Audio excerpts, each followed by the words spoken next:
Hello, good morning students. यह BA भाग प्रथम की कक्षा है जिसमें हम अर्थशास्त्र विषय का अध्ययन कर रहे हैं। अर्थशास्त्र में जैसा मैंने आपको कल बताया था, पेपर फर्स्ट है माइक्रो इकोनॉमिक्स और सेकंड है इंडियन इकोनॉमी। इंडियन इकोनॉमी में एक इम्पॉर्टेंट टॉपिक है भारतीय अर्थव्यवस्था की विशेषताएं। भारतीय अर्थव्यवस्था की विशेषताएं वैसे अर्थशास्त्र के सभी विद्यार्थियों को पढ़नी होती है।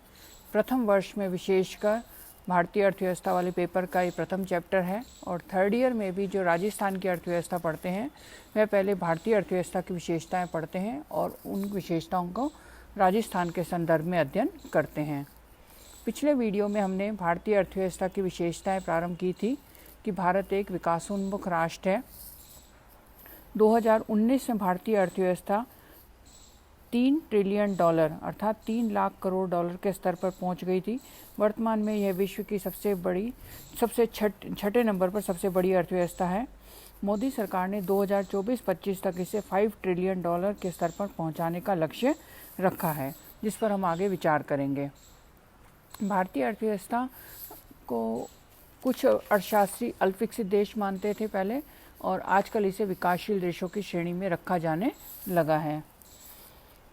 अल्पविकसित जो देश होते हैं उनके अंदर प्रति व्यक्ति आय निम्न पाई जाती है, और इन देशों की महत्वपूर्ण बात यह होती है कि अन्य देशों की तुलना में निर्धन होते हैं।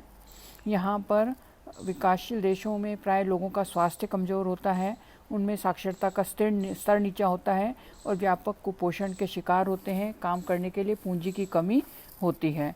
भारत जब आज़ाद हुआ था तब ऐसी स्थिति में था, परंतु पिछले कुछ दशकों में भारत ने विकास की गति तेज करी और अब भारत को हम विकासशील अर्थव्यवस्था कह सकते हैं। भारतीय अर्थव्यवस्था की जो विशेषताएं हैं उसको भी हम दो भागों में बांट सकते हैं, परंपरागत विशेषताएं और विकासशील राष्ट्र के रूप में नवीन विशेषताएं। पिछले वीडियो में हम भारतीय अर्थव्यवस्था की परंपरागत विशेषताओं में कृषि की प्रधानता है देश में, इसका अध्ययन कर चुके हैं।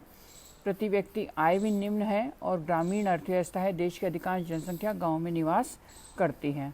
आज हम इस टॉपिक को आगे बढ़ाते हुए नेक्स्ट विशेषता पढ़ेंगे, पूंजी का अभाव।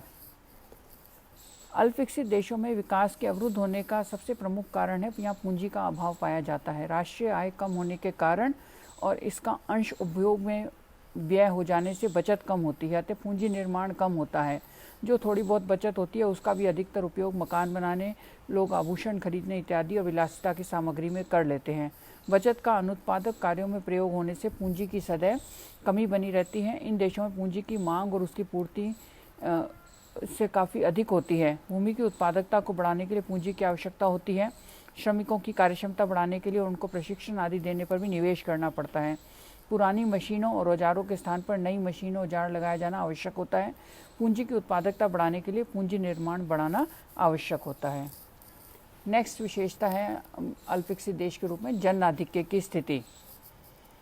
अधिकतर अल्पविकसित देशों में जन आधिक्य की समस्या पाई जाती है। भारत में यह समस्या विशेष रूप से उग्र रूप धारण किए हुए 1991 से लेकर 2001 की अवधि में जनसंख्या की 10 वर्षीय जो वृद्धि थी वो 21.5% थी, जो 2011 की जनगणना में बस कम होकर 17.6% रही है। वार्षिक वृद्धि दर इतनी ऊंची होने के कारण देश में काफ़ी लोग बढ़ जाते हैं, जिससे विकास पर भार पड़ता है। इस वर्ष आपको मालूम होगा जनगणना प्रत्येक 10 वर्ष में की जाती है। 21 में जनगणना के नए आंकड़े आने थे, परंतु इस समय कोरोना महामारी होने के कारण उस कार्य को, एक बहुत बड़ा कार्य होता है, स्थगित कर दिया गया है।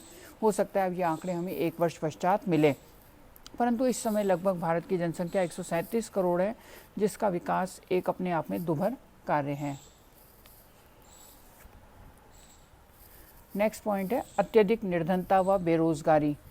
भारत में करोड़ों नर नारी गांवों और शहरों में निर्धनता की रेखा के नीचे जीवन यापन करते हैं। भारत में जो गरीबी है वह संरचनात्मक किस्म की है, जैसा हमने पढ़ा, साक्षरता का अभाव है, पूंजी का अभाव है और लोगों में छुपी बेरोजगारी और अल्प रोजगार पाया जाता है। इस कारण ये गरीबी बेरोजगारी की समस्या बनी रहती है। औद्योगिकीकरण का अभाव। सभी अल्पविकसित देशों में औद्योगिक आधुनिक ढंग से जो बड़े पैमाने के उद्योग हैं उनका अभाव पाया जाता है। आधारभूत उद्योगों के अभाव में अर्थव्यवस्था में तेज विकास करने के लिए आवश्यक पृष्ठभूमि तैयार नहीं हो पाती है। कई पिछड़े हुए देशों में उपभोग्य वस्तुओं के कारखाने तो चालू हो जाते हैं, लेकिन उसमें प्रयुक्त होने वाली मशीनें विदेशों से आयात की जाती हैं। यह विकास का सुरक्षित तरीका नहीं है, इससे सुदृढ़ व निरंतर प्रगति संभव नहीं है। भारत में औद्योगिक प्रगति हुई है, लेकिन जनसंख्या, देश का विस्तार और प्राकृतिक संसाधनों को देखते हुए ये पर्याप्त नहीं है। विकास तब माना जाता है जब अर्थव्यवस्था में जनसंख्या जो प्रारंभ में प्राथमिक क्षेत्र में अधिक लगी होती है, उसके पश्चात द्वितीय क्षेत्र का विकास हो, फिर तृतीय क्षेत्र का विकास हो। पर जब हम जनसंख्या का व्यावसायिक वितरण पढ़ेंगे तो हम ये देखेंगे कि भारत में ये ट्रेंड नहीं रहा। औद्योगिक विकास अधिक नहीं हुआ है, प्राथमिक क्षेत्र में ही अधिक लोग लगे हुए हैं और उसके पश्चात सीधा सेवा क्षेत्र का विकास हुआ है। उपयुक्त सामाजिक वातावरण एवं विकास के अनुकूल मनोवृत्ति का अभाव। अल्पविकसित देशों का पिछड़ा हुआ सामाजिक ढांचा भी उनके विकास में बाधक होता है। जाति प्रथा, संयुक्त परिवार प्रणाली ने श्रम व पूंजी की गतिशीलता को रोका है, प्रेरणा व साहस को निरुत्साहित किया है और आर्थिक पिछड़ेपन को बनाए रखा है। इन देशों में सामाजिक प्रथाओं पर काफ़ी अपव्यय होता है, जनता रूढ़िवादी होती है, पीढ़ियों से प्रचलित परंपराओं को आर्थिक दृष्टि से हानिकारक होने पर भी निभाती है जनसंख्या। इससे सीमित साधनों का सही सदुपयोग नहीं हो पाता। लगातार गरीबी में जीवन बिताने के कारण आम जनता अपनी स्थिति में सुधरने की इच्छा और शक्ति भी काफ़ी कमज़ोर हो गई है। लोग भाग्यवादी हो जाते हैं और हर काम के लिए सरकार पर निर्भर रहते हैं। इसी प्रवृत्ति में आजकल चेंज करने के लिए, औद्योगिक विकास करने के लिए सरकार उद्यम को बढ़ावा देती है और स्टार्टअप योजनाओं आदि को बढ़ावा दिया जाता है। आर्थिक कुचक्रों की उपस्थिति। एक गरीब देश इसलिए गरीब है, वह गरीब है क्योंकि वास्तव में पिछड़े हुए देशों की आर्थिक परिस्थिति का एक सही वास्तविक स्थिति यह होती है कि इसमें कई प्रकार के आर्थिक कुचक्र पाए जाते हैं जिन्हें तोड़ना अत्यंत कठिन होता है। रेगनार नर्क्से ने गरीबी के ऐसे कुचक्रों का विस्तार से वर्णन किया है। एक गरीब व्यक्ति के पास खाने के लिए पर्याप्त भोजन नहीं होता, इससे वह कमज़ोर रहता है और कम काम कर पाता है और कम काम करने से वह गरीब बना रहता है और उसके खाने का फिर पूरा इंतजाम नहीं होता और ये गरीबी का चक्र चलता रहता है। इसी प्रकार एक अन्य चक्र होता है कि इन देशों में बचत की कमी होती है, पूंजी का अभाव पाया जाता है।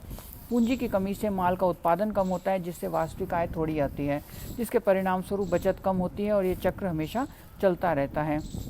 सरकारें विभिन्न योजनाएं चलाकर इन चक्रों को तोड़ने का प्रयास करती हैं, परंतु अल्पविकसित देशों में भ्रष्टाचार, लोगों की कामना करने की प्रवृत्ति से भी विकास के मार्ग में बाधा उत्पन्न होती है। बाजार की अपूर्णताएं, मार्केट इम्परफेक्शंस। पिछड़े हुए देशों में बाजार की कई प्रकार की अपूर्णताएं व कमियां देखने को मिलती हैं, जैसे उत्पादन के साधन, प्रमुखतः श्रमिक एक स्थान से दूसरे स्थान पर व्यवसाय करने के लिए गतिशील नहीं हो पाते हैं। आर्थिक क्रियाओं में विशिष्टीकरण की कमी पाई जाती है, प्रशिक्षण का अभाव होता है, साधनों का सर्वोत्तम उपयोग नहीं हो पाता है। यह इसके साथ साथ अब भारत को पिछले एक दशक से विकासशील अर्थव्यवस्था के रूप में माना जाता है और भारत आने वाले समय में तेजी से गति से वृद्धि करना चाहता है और अपने आप को 5 ट्रिलियन इकोनॉमी की अर्थव्यवस्था बनाना चाहता है। इसके संबंध में भारतीय अर्थव्यवस्था किस प्रकार विकासशील अर्थव्यवस्था के रूप में रूपांतरित हो रही है, इसकी विशेषताएं हैं कि भारत में नियोजित मिश्रित अर्थव्यवस्था है। देश में आज़ादी के पश्चात नियोजित मिश्रित अर्थव्यवस्था को अपनाया गया और इसके द्वारा बड़े उद्योगों का विकास किया गया, सार्वजनिक क्षेत्र का खूब विकास किया गया। लेकिन 1991 के बाद हम पढ़ेंगे कि उन्होंने लिबरलाइजेशन, प्राइवेटाइजेशन और ग्लोबलाइजेशन को अपनाया। निजीकरण और वैश्वीकरण के द्वारा विकास के मार्ग को परिवर्तित करने की कोशिश की जा रही है और आजकल सरकारें निजीकरण, बाजारीकरण व अंतर्राष्ट्रीयकरण पर बल दे रही हैं। औद्योगिक क्षेत्र, विदेशी व्यापार क्षेत्र, राजकोषीय क्षेत्र, वित्तीय और बैंकिंग क्षेत्रों में उदारवादी नीतियां अपनाई जा रही हैं। राष्ट्रीय आय में वृद्धि। योजना काल में राष्ट्रीय आय में 2004-05 के मूल्यों पर काफ़ी देखें तो वृद्धि हुई है और चीन के बाद भारतीय अर्थव्यवस्था तेज रफ्तार से विकास करने वाली दूसरी अर्थव्यवस्था कहला रही है। और इस समय में जब पूरे विश्व में मंदी आती है या कोई समस्या होती है तो पूरा विश्व चीन और भारत की ओर देखता है, क्योंकि यहाँ पर सबसे बड़ा उपभोक्ता बाजार उपलब्ध है। बचत व निवेश में वृद्धि। भारत में सकल घरेलू बचत राष्ट्रीय आय का 1950-51 में जो 9.5% थी, वह 2010-11 तक बढ़कर 33.7% हो गई। परंतु इसमें भी उतार चढ़ाव आता रहता है। जब बचत बढ़ेगी तभी निवेश में वृद्धि होगी और पूंजी का अभाव कम होगा, जिससे विकास तेज गति से होगा। योजना काल में यदि बचत और निवेश की दर बढ़ी है तो इससे यह सिद्ध होता है कि भारत एक विकासशील देश है। कृषिगत उत्पादन में वृद्धि तथा आधुनिकीकरण। कृषिगत उत्पादन में वृद्धि दर अनियमित व धीमी रही है। खाद्यान्नों का उत्पादन काफ़ी बड़ा है योजना काल में, लेकिन सूखे अकाल की स्थिति में खाद्यान्न का आयात करना पड़ता है।